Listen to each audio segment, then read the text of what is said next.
This is Make It Plain. MIP With Masamela Matfumo. Mark Thompson. Make it plain. Get woke.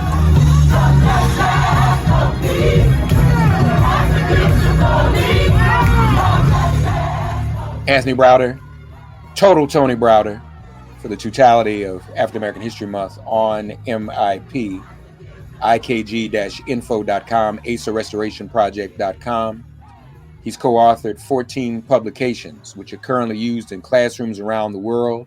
And as he said the other day, amongst our sisters and brothers who find themselves incarcerated. The founder and director of IKG Cultural Resources, and spent 43 years researching ancient Egyptian history, science, philosophy, and culture.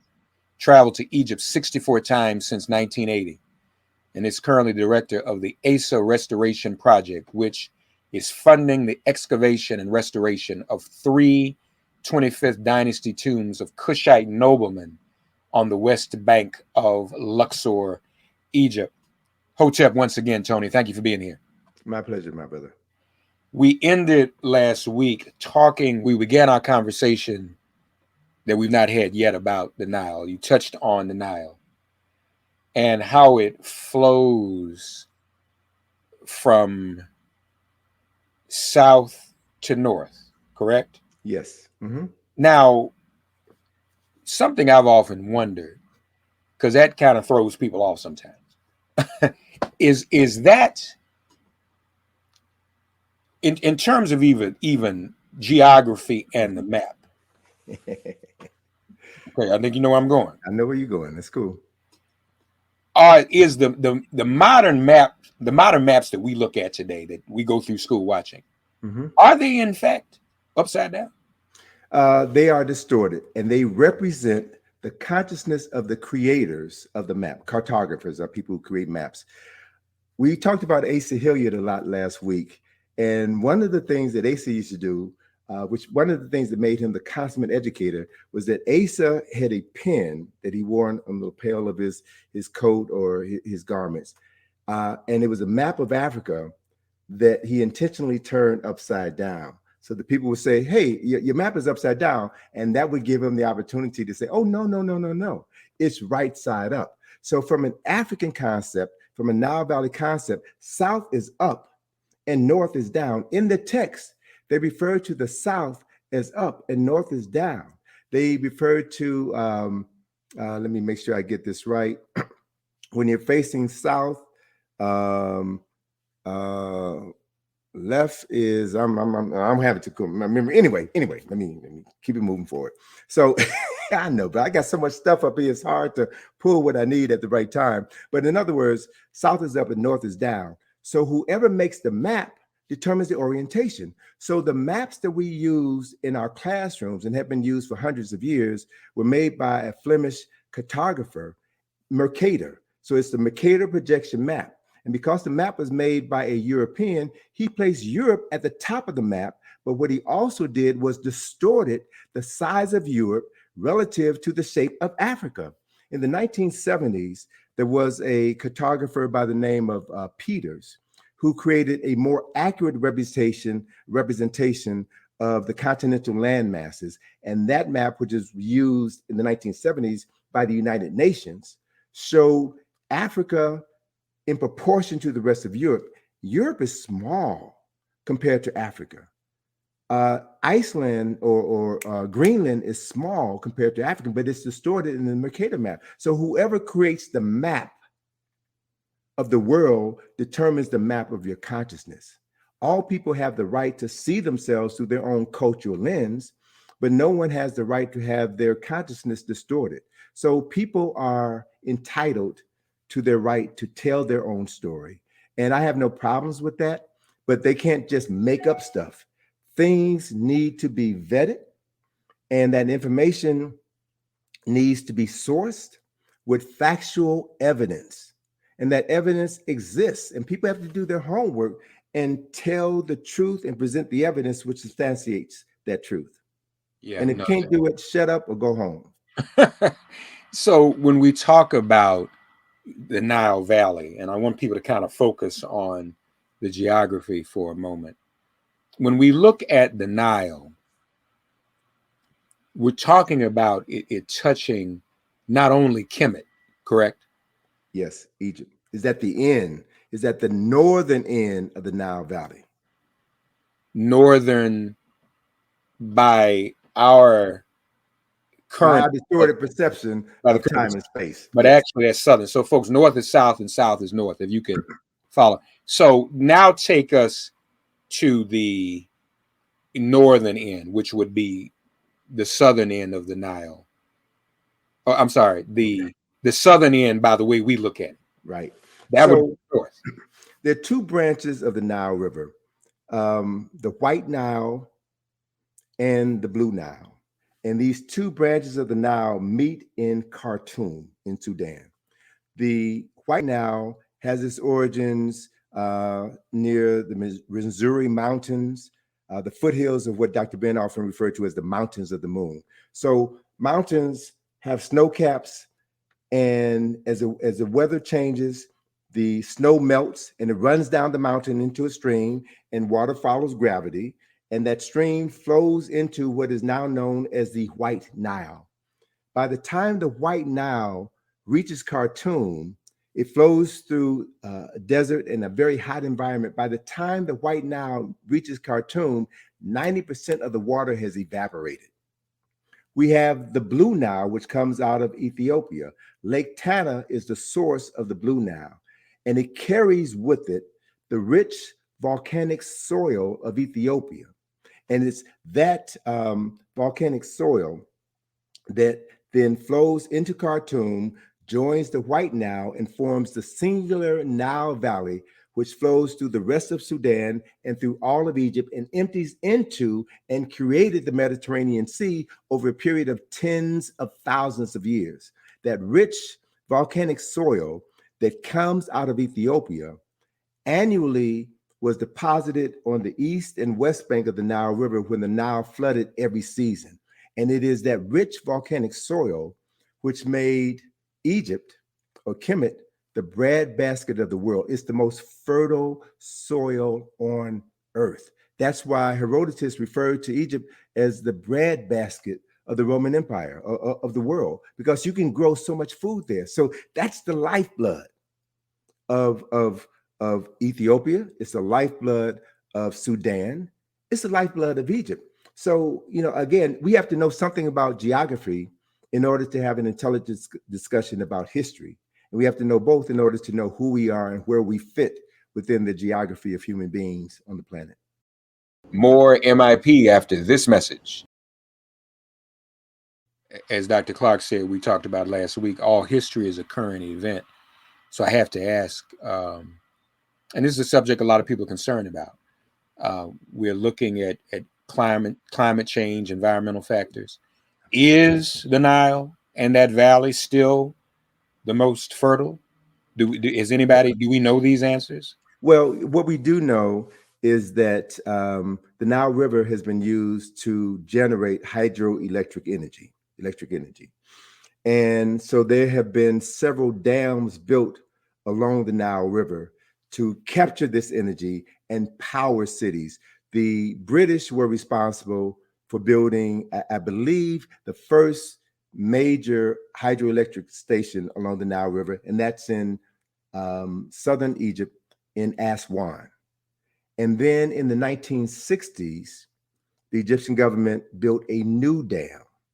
And with the creation of that new dam, they produced Lake Nasser, which is the man-made lake. It was at that time the largest man-made lake in the world, behind the Aswan Dam. And as the water flowed through the turbines in the dam, it generated hydroelectric energy to power the nation. So one of the things that we see happening right now is, as Sudan is coming into its own, as Ethiopia is coming into its own, they're building dams to generate electrical power to sustain themselves, and it's creating friction all along the Nile Valley. It's created a very serious issue for Egyptians, and they're working with their counterparts in Sudan and Ethiopia to resolve this issue.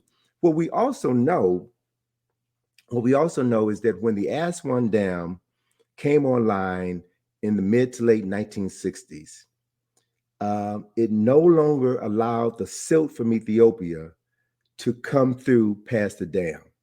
So as a consequence, that fertile soil was no longer spread across the land annually. And so they began to use chemical fertilizers. And chemical fertilizers have been detrimental not only to the land, but to the well-being of the people. So part of what we have an obligation to do, and that's what one of the reasons why we're talking about this history, is understand the natural, understand nature. When you violate nature, you violate your relationship with the Creator. You violate your relationship with God. We should learn to live in harmony with nature. And I might add that this environment, the Nile River environment, is perfect for the use of solar energy. You don't need to jeopardize the Nile River. You use the sun. The symbol of God itself can provide you with all the power you need to live your life in harmony without destroying your environment. More MIP after this message. Last episode, you talked about Ethiopia, and you have, also invoked Sudan and where that is. So we look at the Nile Valley. We focused on Kemet. You mentioned even in Ethiopia, though, that the Asar Set origin story you found in Ethiopia. Does that mean that there were civilizations in Ethiopia and or Sudan that may themselves were either concurrent with the development of Kemetic civilization or predated themselves Kemetic civilization? Do we know? I believe it's the latter. And I believe because of that, that's one of the reasons why there aren't more excavations done in the Sudan. As I mentioned previously, there are more pyramids in the Sudan than there are in Egypt. There's almost 500 pyramids in Sudan, right? Now, they're smaller pyramids, they're different, but they still represent the same concept. So I know for a fact that if more people dug in Sudan, dug up Kushite or Nubian history and culture, they would find elements of the beginning of culture and civilization. As a matter of fact, brother, in the 1970s, early 1970s, there was an article in the New York Times about the discovery of a city known as Ta Seti in southern Egypt, northern Nubia. As the Aswan Dam was being built, Egyptologists and scholars knew that this area behind the dam was going to be flooded. Temples, tombs were going to be lost. So there was a mad dash for a period of about 5 years where archaeologists came in and dug up what they could. They took temples and built and gave temples to European countries, European and American countries that contributed to this effort. There is a temple in the Metropolitan Museum, Temple of Dendere in the Metropolitan Museum, that was saved from the flooding waters of the Nile River. So there was a team from the Oriental Institute at the University of Chicago, headed by Keith Seal, who did excavations, and they discovered a royal ancient cemetery. And in the cemetery was in a city called Cusco. And they found an incense burner in a grave that predated the first dynasty of Kemet, pre-dynastic Egypt. And they found on that incense burner, referred to as the Cusco incense burner, images of royalty, a king wearing the false beard, holding the implements of power, the crook and the flail, wearing the crown of Upper Egypt, and the falcon, which represents Heru, standing on top of a palace facade. So all of the imagery that would become integral to all of the 30 dynasties of ancient Egypt had their origins up south. And so in this New York Times article, and I referenced the date of the article in my book, Nile Valley Contributions to Civilization, there was a city known as Ta Seti. And in that article, they refer to Ta Seti as the oldest documented city in human history. And that is south of Egypt, near the border of Sudan. Now, in that same area, brother, in the 1970s, a group of archaeologists driving through the desert stopped for a rest break to relieve themselves. And as the person that was relieving himself, he saw a series of stones in a circle and began to investigate that. That investigation has led to the discovery of a place now referred to as Nabta Playa. Nabta Playa is the place where historians have found the oldest archaeological calendar in the history of the world. It goes back to about 5,000 BC. And the way that circular calendar was constructed, it is oriented to the constellations associated with Asar and Aset, and it's timed to the annual flooding, to record the annual flooding of the Nile. So much of the information that has not made its way into the public record as of yet, much of the information that shows the origins, the southern origins of Egypt, comes in the south, in Nubia or Kush, comes in the south. So there's a need for more research to be done in this area so that we can add to our body of knowledge. The point is this: nobody knows everything. And the things we thought we knew 100 years ago, we now know that they weren't correct. So we're constantly adding to our body of knowledge. It does not mean that what we knew before, what we thought we knew before was useless. It means that we are learning, we are growing. Nobody knows everything, but we constantly add to the body of knowledge that is bequeathed to us by our ancestors.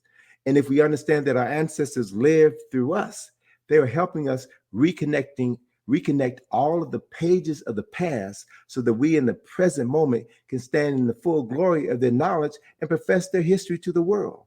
That's what this month provides us with the opportunity to do.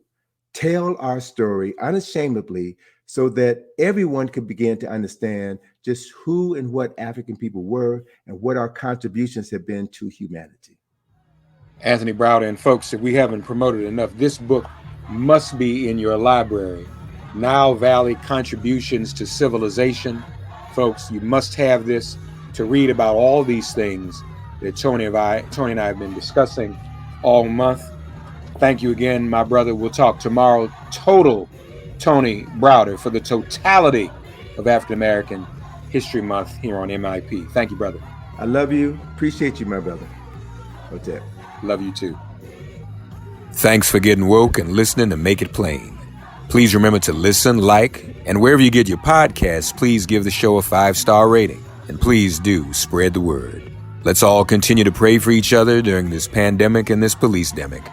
If all hearts and minds are clear, it has been made plain.